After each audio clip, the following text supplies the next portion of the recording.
Perempuan sendirian disebut dengan mar'ah namanya. Dari kata muru'ah. Punya dua arti. Satu, sosok yang senang tampil dengan keindahan. Muru'ah. Jadi kalau laki-laki senang dengan kekuatan, sesuatu yang nampak kuat, latihannya silat, latihannya ini, itu. Perempuan tidak. Senang dengan keindahan. Anda mau berangkat ke kantor, ada sebagian tidak tersetrika, Anda biasa. Tapi kelihatan istri, papa ganti. Setrika dulu. Anda berangkat ke masjid pakai pakaian biasa saja. Perempuan ikut pengajian, seragam. Arisan, beda. Penampilan, lain. Bahkan kadang-kadang sebelum berangkat, nanya dulu kepada Anda untuk minta pendapat. Papa, besok pengajian Ustadz Adi, kira-kira gaunnya yang mana ya? Yang hijau atau yang biru? Oh. Kata Anda, hijau bagus mah. Ah, kayaknya biru deh. Oh. Dia nanya, tapi udah punya jawaban. Itu masih mending kalau dipakai. Begitu keluar, kuning. Mantap. Gak apa-apa bu, normal namanya. Mar'ah yang kedua, awas. Seperti mir'ah. Orang Arab mengatakan al-mar'atu kal mir'ah. Perempuan itu mir'ah seperti cermin. Makanya jangan heran kalau lihat perempuan senang bercermin.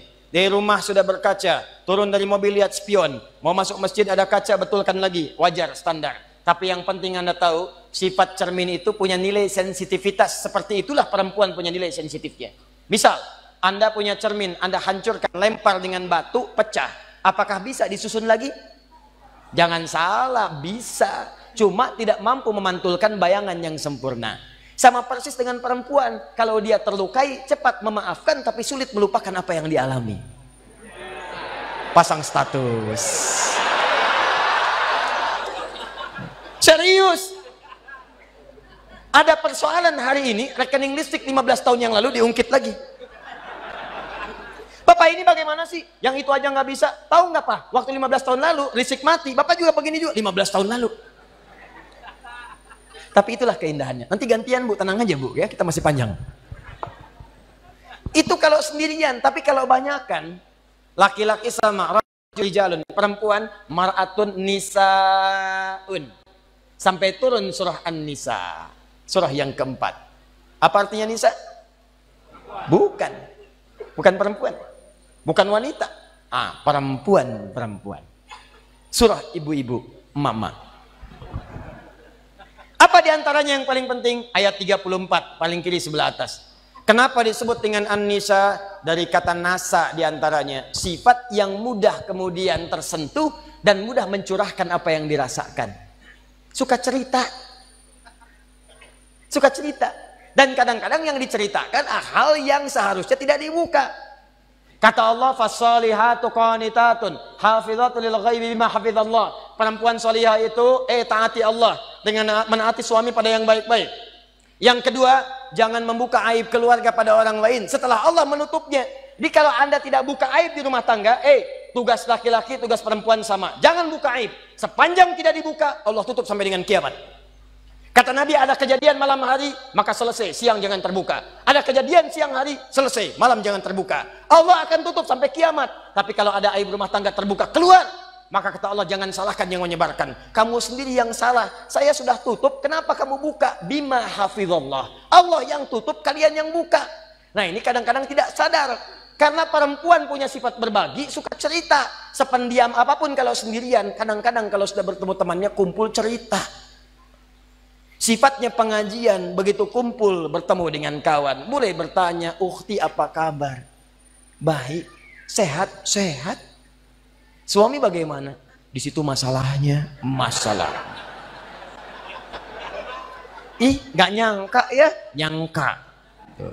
Kumpul, "Ada apa? Ada apa?" Yang satu misah. Saya tidak mau lah." "Kenapa?" "Tidak, itu dosa. Jangan seperti yang itu ya. Itu tuh begini. Nah, sama. Itulah humazah. Humazah. Sejak dulu sudah ada. Dari sejak zaman Nabi Yusuf.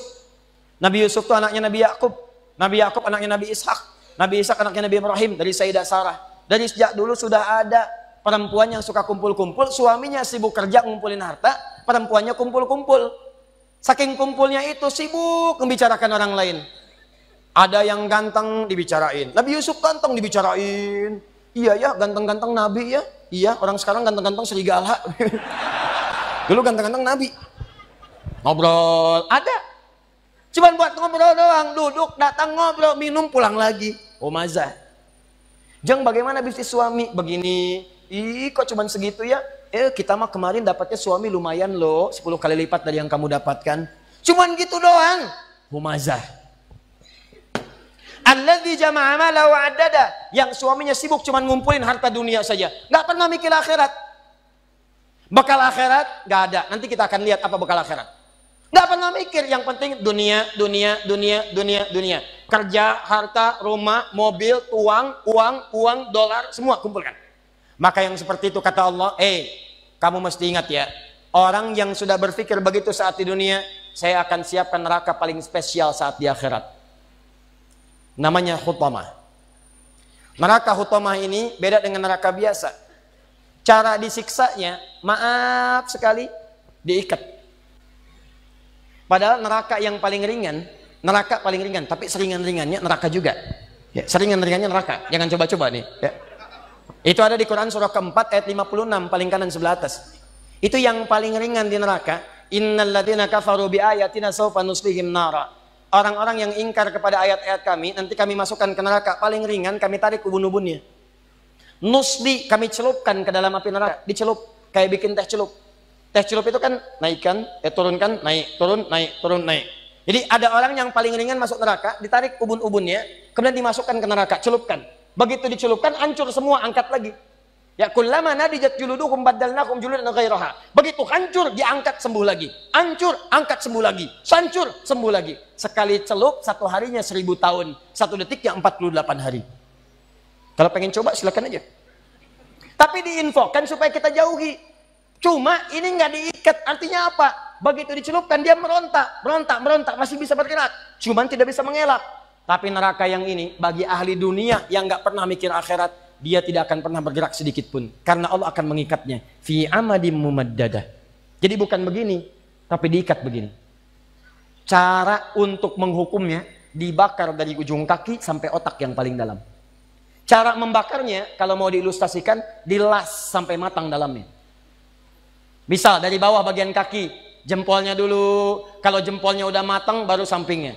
Udah matang, naik lagi ke atas. Bayangkan, kalau dimasukkan keseluruhan, yang sakit langsung semuanya. Tapi yang ini tidak, biar sakit dulu. Bukankah sakit di bawah kerasa ke semuanya? Sakit, terus sampai naik ke atas. Allati tattali'u 'alal afidah. Afidah jamak dari kata fuad. Fuad itu otak yang merencanakan. Nih kata Allah seakan-akan ingin mengatakan, apa isi otakmu diisi saya bakar sampai ke dalam otakmu. Otakmu isinya apa sih? Orang sholat, kamu nggak sholat. Orang ngaji, kamu nggak ngaji. Orang puasa, kamu nggak puasa. Kerja lagi. Apa isi otakmu? Saya bakar sampai kedalaman yang paling dalam. Nih. Awas hati-hati. Dan sifatnya mu'sodah. Mu'sodah itu sudah mengintai. Jadi kalau ada orang bercita-cita cuma dunia saja, itu nerakanya sudah ngintai. Nih dia teman saya nanti nih. Paham? Ini bagian yang pertama. Karena itu saya ingin ajak Anda semua, jangan cukupkan hidup kita visinya cuma sampai di sini. Contoh paling gampang ya, paling gampang. Kuliah hanya untuk dapat ijazah, itu dunia. Kuliah hanya untuk dapat kerja, dunia. Nikah hanya untuk bisa mengeluarkan hasrat seksual, dunia. Dapat handphone hanya untuk pasang status, dunia. Maaf, dapat pakaian hanya untuk tampil mewah gaya, itu dunia. Kalau Anda ingin siapkan sampai bekal yang terakhir, dan ini bagian akhir pembahasan kita, Ustadz, saya tahu saya akan meninggalkan dunia. Saya pengennya semua bekal saya bisa dibawa ke alam kubur sampai dengan ke akhirat. Bagaimana caranya? Bahkan kalau Anda berhasil menyiapkan cara ini, jangankan sampai ke akhirat, Anda meninggalkan dunia, langsung disambut langsung oleh Allah melalui nikmat-nikmat di alam kubur yang lebih banyak daripada nikmat dunia. Yang kalau Anda dapatkan nikmat di sini, ini belum ke akhirat. Anda punya bekal akhirat di alam kubur sudah dimuliakan. Dunianya ditinggalkan, tapi Allah berikan nikmat akhiratnya dan diberikan pendahuluan di alam kuburnya. Saking dahsyatnya, ada di antara mereka kata Allah yang kalau bisa, artinya nggak bisa. Kalau mereka mampu, mereka akan balik lagi kepada keluarga yang sedang nangis, yang sedang sedih. Kata mereka, kalian jangan nangis ya, jangan sedih, jangan takut. Kalau bisa, cepat ke sini. Di sini lebih enak daripada di situ. Silahkan lihat anak-anak Palestina. Sekali-kali perhatikanlah mereka. 4 tahun, 5 tahun, tiba-tiba ada yang wafat di antara mereka. Lihat wajahnya. Apakah ada wafat di antara mereka yang wajahnya sedih? Tidak. Senyum, bira. Perhatikan jika seseorang wafat, maka keluarganya, Allahu Akbar. Ada yang memberikan manisan, ada yang memberikan gula-gula, dan mengatakan Alhamdulillah, mereka sudah menerima janji Allah. Tinggal kami menyusul mereka. Bagaimana punya kekuatan seperti itu?